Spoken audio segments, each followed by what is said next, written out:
लेकिन सरकार तो गिरती फिलहाल कहीं दिख नहीं रही है। लेकिन राहुल गांधी ने जो कहा था, ये दरअसल कांग्रेस और राहुल गांधी एक तरह से जो चुनाव नतीजे आए थे 2024 के, उसके बाद वो अपना आत्मविश्वास दिखाने की कोशिश कर रहे थे।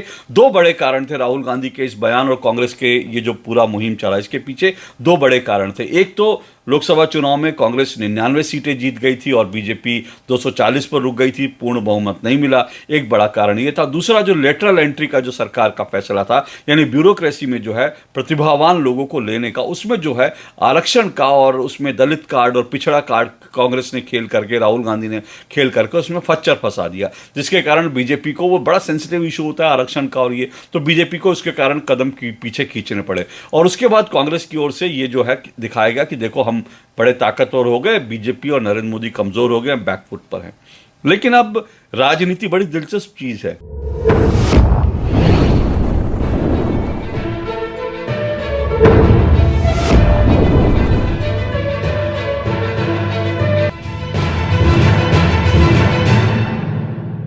सरकार उनकी है पर सिस्टम हमारा है।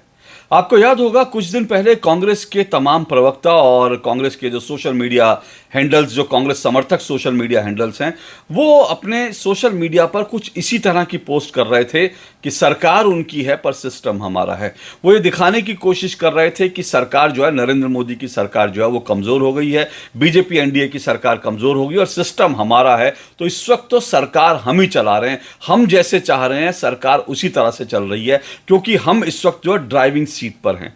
ऐसा ये मुहिम जो है कांग्रेस की तरफ से, कांग्रेस समर्थकों की तरफ से तब शुरू की गई जब राहुल गांधी ने बनिहाल में ये एक बयान दिया। जब वो जम्मू कश्मीर विधानसभा चुनाव के प्रचार के लिए गए तो उन्होंने बनिहाल में ये बयान दिया कि ये जो सरकार है विपक्ष सरकार चला रहा है, ऐसा उन्होंने बयान दिया। और उन्होंने, राहुल गांधी ने दिखाने की कोशिश की कि इस वक्त जैसा हम कह रहे हैं वैसे ही सरकार चल रही है, क्योंकि नरेंद्र मोदी बहुत कमजोर हो गए हैं और बीजेपी और एनडीए की सरकार बहुत कमजोर हो गई है। और राहुल गांधी ने तो यहां तक कहा था कि अगले कुछ दिनों में हम जो है मोदी सरकार को हटा देंगे, गिरा देंगे, ऐसी उन्होंने बयानबाजी की थी। लेकिन सरकार तो गिरती फिलहाल कहीं दिख नहीं रही है। लेकिन राहुल गांधी ने जो कहा था, ये दरअसल कांग्रेस और राहुल गांधी एक तरह से जो चुनाव नतीजे आए थे 2024 के, उसके बाद वो अपना आत्मविश्वास दिखाने की कोशिश कर रहे थे। दो बड़े कारण थे राहुल गांधी के इस बयान और कांग्रेस के ये जो पूरा मुहिम चला, इसके पीछे दो बड़े कारण थे। एक तो लोकसभा चुनाव में कांग्रेस 99 सीटें जीत गई थी और बीजेपी 240 पर रुक गई थी, पूर्ण बहुमत नहीं मिला, एक बड़ा कारण ये था। दूसरा जो लेटरल एंट्री का जो सरकार का फैसला था, यानी ब्यूरोक्रेसी में जो है प्रतिभावान लोगों को लेने का, उसमें जो है आरक्षण का और उसमें दलित कार्ड और पिछड़ा कार्ड कांग्रेस ने खेल करके, राहुल गांधी ने खेल करके उसमें फच्चर फंसा दिया, जिसके कारण बीजेपी को, वो बड़ा सेंसिटिव इशू होता है आरक्षण का, और ये तो बीजेपी को उसके कारण कदम पीछे खींचने पड़े। और उसके बाद कांग्रेस की ओर से ये जो है दिखाया गया कि देखो हम बड़े ताकतवर हो गए, बीजेपी और नरेंद्र मोदी कमजोर हो गए, बैकफुट पर हैं। लेकिन अब राजनीति बड़ी दिलचस्प चीज है, कब कहां बाजी पलट जाए आपको पता भी नहीं चलता। और ठीक वैसा ही हुआ। बीते एक हफ्ते में दो चीजें ऐसी हुई हैं जिसको लेकर अब कांग्रेस पूरी तरह से बैकफुट पर दिखाई दे रही है। और राजनीति, मैं फिर कह रहा हूं, राजनीति बड़ी दिलचस्प हो गई है, क्योंकि अभी कई राज्यों, दो राज्यों में इस वक्त विधानसभा चुनाव चल रहे हैं। हरियाणा में कांग्रेस जो है, ऐसा लग रहा है कि कांग्रेस बहुत अच्छी स्थिति में है और कांग्रेस वहां पर सरकार बना लेगी। तो हरियाणा विधानसभा चुनाव हो रहा है, जम्मू कश्मीर विधानसभा चुनाव हो रहे हैं।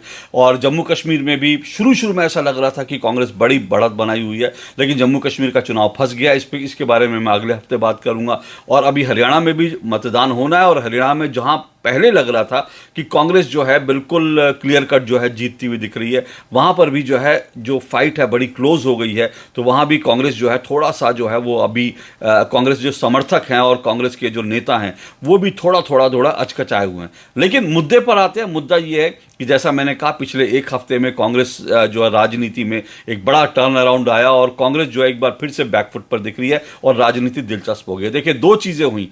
एक, पहले हिमाचल प्रदेश में कांग्रेस की सरकार ने बीजेपी के हमलावर होने के बाद अपना फैसला वापस लिया। और वो फैसला किसका था? वो टॉयलेट टैक्स का था। और ये टॉयलेट टैक्स क्या, ये आपको बताता हूं, लेकिन उससे पहले ये भी बता दूं दूसरी वजह क्या है जिसके कारण कांग्रेस और कांग्रेस समर्थक बैकफुट पर दिखाई दे रहे हैं। दूसरी वजह जो है, वो राहुल गांधी का वो बयान है जिसमें उन्होंने जलेबी की फैक्ट्री बोल दिया। अब तक राहुल गांधी पिछले कुछ समय से ऐसी गलतियां नहीं कर रहे थे अपने तमाम भाषणों में, क्योंकि राहुल गांधी के पिछले कई भाषण हैं जिसमें जिसके क्लिप बना करके जो है लगातार सोशल मीडिया पे चलते हैं, लोग हंसते हैं, लोग मजाक बनाते हैं, ऐसी कई चीज़ें थी। राहुल गांधी पिछले कुछ समय से उससे बचे हुए थे। वो खतरनाक जरूर बोल रहे थे, लेकिन वो इस तरह की गलतियां नहीं कर रहे थे। उन्होंने जो कुछ बोला, जिस तरह से उन्होंने अमेरिका में बयान दिए, वो खतरनाक बयान थे। पन्नू ने, एक आतंकवादी पन्नू ने उनके बयान को उठा लिया। उन्होंने भारत को लेकर कुछ बहुत चिंताजनक बयान दिए, बहुत बहुत जो है शर्मनाक बयान दिए, जिस पर जो है कह सकते हैं कि इस तरह के बयान उनको नहीं देने चाहिए थे। लेकिन उससे बड़ी बात क्या थी? उससे बड़ी बात यह है कि वो गलतियां नहीं कर रहे थे। वो इस तरह के बयान जरूर दे रहे थे, लेकिन गलतियां नहीं कर रहे थे। लेकिन अब जो है वो एक बार फिर से गलतियां करते दिख रहे हैं। उन्होंने जो जलेबी की फैक्ट्री पर जो गलती कर दी, उसके कारण भी कांग्रेस इस वक्त बैकफुट पर दिख रही है। पहले बात टॉयलेट टैक्स की। दरअसल सुक्खू सरकार ने, जो हिमाचल प्रदेश में कांग्रेस की सरकार है, सुक्खू सरकार ने एक टैक्स लगाया, और वो टैक्स जो है वो पहली बार सुना जा रहा है हिंदुस्तान में। मतलब आज तक कभी ऐसा नहीं हुआ। टॉयलेट टैक्स जो है उसको कहा जा रहा है। वो टॉयलेट टैक्स क्या कि दरअसल उसमें जितने घर हैं, जितने हिमाचल प्रदेश में जो खास करके शहरी इलाकों में, शिमला और जगह घर हैं, वहां पर एक नए तरह का टैक्स लगा दिया गया। वो टैक्स क्या है कि अगर आपके घर में 4 लोग हैं तो इसका मतलब 4 लोगों को 25 रुपये प्रति महीना की दर से एक टॉयलेट टैक्स देना पड़ेगा। क्योंकि टॉयलेट में आप टॉयलेट का इस्तेमाल करते हैं, सीवरेज का इस्तेमाल करते हैं, पानी का इस्तेमाल करते हैं, तो आपके प्रति व्यक्ति को 25 रुपये का एक टैक्स देना पड़ेगा। यानी अगर घर में आपके 4 लोग हैं और 4 लोग टॉयलेट इस्तेमाल कर रहे हैं तो आपको महीने का 100 रुपये अतिरिक्त देना पड़ेगा। तो इसी को टॉयलेट टैक्स कहा गया कि 25 रुपये प्रति व्यक्ति को टॉयलेट टैक्स देना पड़ेगा। मतलब दुनिया में कहीं नहीं सुना गया। आप जब बाहर जाते हैं तो जरूर आप 1 रुपये 2 रुपये का टॉयलेट इस्तेमाल कर लेते हैं, जो सार्वजनिक शौचालय होते हैं, लेकिन आप अपने घर में टॉयलेट यूज कर रहे हैं, उसके लिए आपको टैक्स देना पड़े, ऐसा टैक्स तो कभी सुना नहीं गया था। तो जो टॉयलेट टैक्स आया, तो जैसे ये टॉयलेट टैक्स का एक अधिसूचना आई तो बीजेपी ने इसको हाथों हाथ पकड़ लिया, और बीजेपी ने कहा कि देखो, एक तरफ नरेंद्र मोदी जो हैं वो टॉयलेट बना रहे हैं, लोगों को फ्री मुफ्त में टॉयलेट बना के दे रहे हैं, और यहां पर हिमाचल की सरकार ने टॉयलेट टैक्स लगा दिया। अब टॉयलेट टैक्स सुनकर, ये शब्द सुनकर के लोग जो है सोशल मीडिया पर ये जो है पूरा वायरल हो गया कि भाई टॉयलेट टैक्स क्या, आप क्या हमको अपने घर में शौचालय जाने के लिए भी कांग्रेस की सरकार को टैक्स देना पड़ेगा? मतलब मुझे जो है अगर सुबह मैं उठकर शौच जाना हर एक की जिंदगी का अहम हिस्सा होता है, जरूरी हिस्सा होता है, नहीं जाएगा तो आदमी मर जाएगा, लेकिन क्या आप शौच जाने के लिए भी टैक्स देना पड़ेगा? तो टॉयलेट टैक्स की बात जो है उसको लेकर कांग्रेस को घेर लिया। निर्मला सीतारमण ने ट्वीट कर दिया कि भाई अगर ऐसा है तो बड़ा शर्मनाक है। और दूसरी तरफ जो है जो जेपी नड्डा, जो बीजेपी के राष्ट्रीय अध्यक्ष हैं, उन्होंने जो है भाषण में कहा कि मुझे तो हंसी आ रही है कि टॉयलेट पर टैक्स लगा दिया, और पूरी की पूरी बीजेपी जो है एक साथ मिलकर के कांग्रेस पर टूट पड़ी।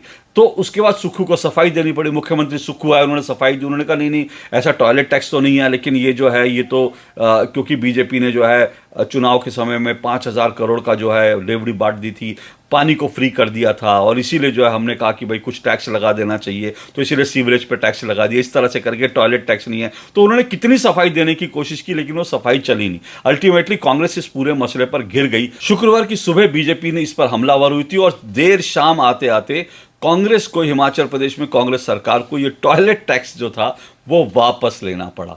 तो अब सवाल ये उठता है कि हिमाचल में सरकार तो कांग्रेस की है, लेकिन क्या ये कहें कि विपक्ष चला रहा है, बीजेपी सरकार चला रही है? क्योंकि यहां पर रोल आउट हो गया, कांग्रेस को बैकफुट पर जाना पड़ा। तो इसलिए मैंने कहा राजनीति बड़ी दिलचस्प है, और कब कहां पलट जाती है चीजें आपको पता भी नहीं चलता। तो इस मुद्दे पर बीजेपी ने पूरी तरह से कांग्रेस को रगड़ दिया, कांग्रेस को घेर दिया, कांग्रेस पूरी तरह से बैकफुट पर आ गई। वो टॉयलेट टैक्स जो था वो वापस लेना पड़ा। और ये अगर हिंदुस्तान में होता टॉयलेट टैक्स, और देश की सब सरकारें लगाने लगे टॉयलेट टैक्स, तो सोचिए हिंदुस्तान का क्या होगा। लोग जो हैं फिर से अपने घर में शौचालय ना इस्तेमाल करके लोटा ले लेकर जो है फिर से जाने लगेंगे। लोगों ने मीम भी बना दिए कि राहुल गांधी ने अब जो है वो कह रहे हैं कि वो लोटा लेकर आप जाओ, खेतों में जाओ एक बार फिर से, आपको जो है, क्योंकि अब अपने घर में आप टॉयलेट यूज करेंगे तो आपको टैक्स देना पड़ेगा। तो ये तमाम चीजें हुई, कांग्रेस पूरी तरह से बैकफुट पर आ गई। और दूसरा मुद्दा, जलेबी की फैक्ट्री। ये दरअसल राहुल गांधी एक बार हरियाणा में, इस बार जब थे तो उन्होंने हरियाणा में जो है एक जलेबी कहीं से खाई, और उन्होंने जलेबी वाला डब्बा दिखाते हुए कहा कि भाई देखो जलेबी, ये जलेबी बहुत बढ़िया है, और इस तरह की जलेबी जो है बीजेपी ने जो है सबको चक्रव्यूह में बांध दिया है। नहीं तो देखिए कि इस ऐसी जो शानदार जलेबी है, मैं प्रियंका के लिए भी ले जा रहा हूँ, और जलेबी की फैक्ट्री अगर हो जाएगी, अगर जो व्यक्ति है जिसकी जलेबी है वो अगर फैक्ट्री लगा ले जलेबी की, और जो है उसके बाद जो है जलेबी एक्सपोर्ट होने लगेगी, दुनिया भर में एक्सपोर्ट होने लगेगी।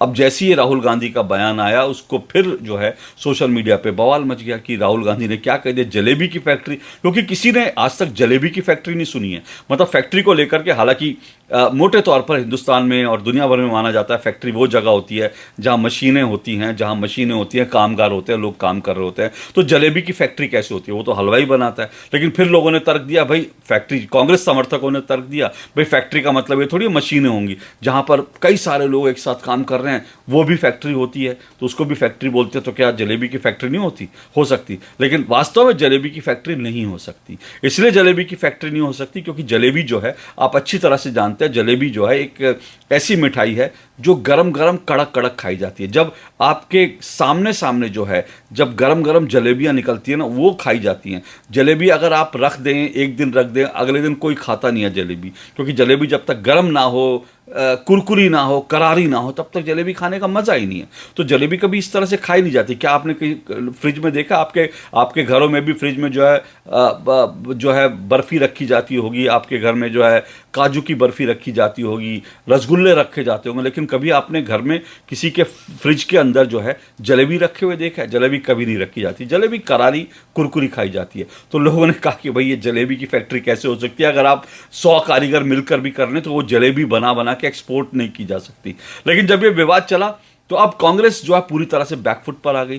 कांग्रेस जो है जब इस मुद्दे पर बैकफुट में, क्योंकि राहुल गांधी ने कह दिया था, कई लोगों ने दोबारा वो शिगुफा निकाल दिया। हालांकि मैं उसको कहता हूं उन शब्दों से बचना चाहिए, लेकिन कई लोगों ने दोबारा वीडियो बना बना के कहना शुरू कर दिया कि राहुल गांधी देखो पप्पू थे, पप्पू ही रह गए, और एक बार फिर से उन्होंने साबित कर दिया पप्पू है। मैं फिर कह रहा हूं ऐसे शब्दों का राजनीति में प्रयोग नहीं होना चाहिए।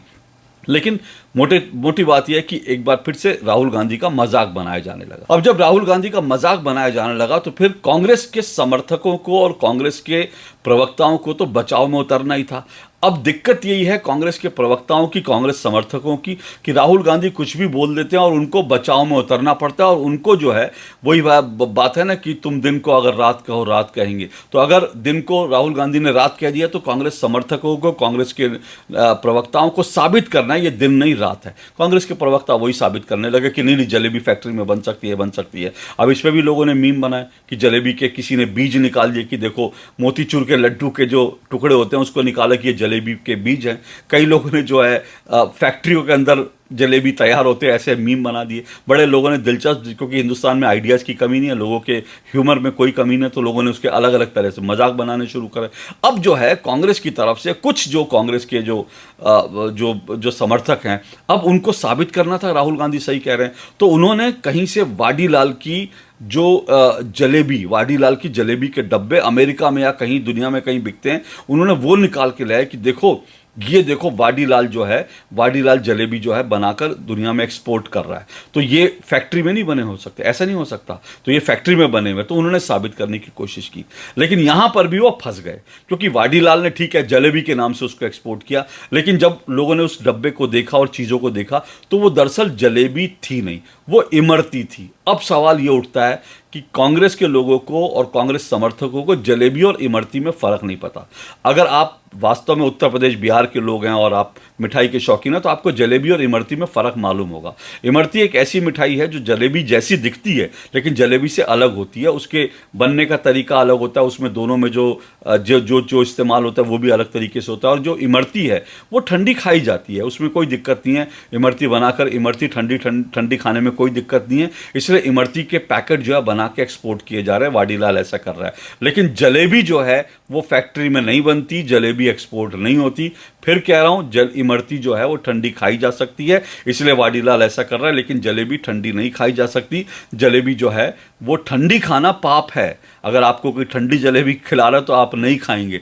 जलेबी खाने का आनंद तो तभी है जब हलवाई आपके सामने सामने निकाले और गरम गरम निकाले और उसके बाद गरम गरम निकाल कर आपको दे दे, और तब आप खाएंगे गरम गरम जलेबी, करारी जलेबी, तभी आपको मज़ा आएगा। जलेबी आप हलवाई से निकाल कर उसको आप 500 किलोमीटर दूर भेजेंगे कहीं नहीं। और जलेबी इसीलिए जो है, जलेबी की स्पेशल जो है आप देखेंगे जो दुकानें होती हैं, जो हलवाई की दुकान होती है, उसमें टाइमिंग बंधा होता है, सुबह और शाम का टाइमिंग बंधा होता है कि सुबह इस वक्त जलेबी छनेगी और शाम को इस वक्त जलेबी छनेगी, और लोग उसी वक्त जाते हैं जलेबी लेने के लिए। उसके आगे पीछे जलेबी जो है दुकानों में भी नहीं रखी जाती। आप जो है छन्ने के बाद जो है जलेबी जब हो जाती है, आप किसी हलवाई की या किसी दुकान पे, जहाँ मिठाई की दुकान पे जाएंगे तो वहाँ आपको अलग अलग जो है चीज़ें दिख जाएंगी उसमें, लेकिन जलेबी कहीं रखी हुई नहीं दिखाई देगी, क्योंकि जलेबी छन के निकलती है, वो ही होती है। तो राहुल गांधी ने एक बार फिर से इस मुद्दे पर भी कांग्रेस और राहुल गांधी बैकफुट पर आ गए और वो मजाक का विषय बन गए। तो राजनीति कैसे टर्न अराउंड होती है ये देखिए, इन दो घटनाओं से साबित हो गए। तो कभी भी किसी को ना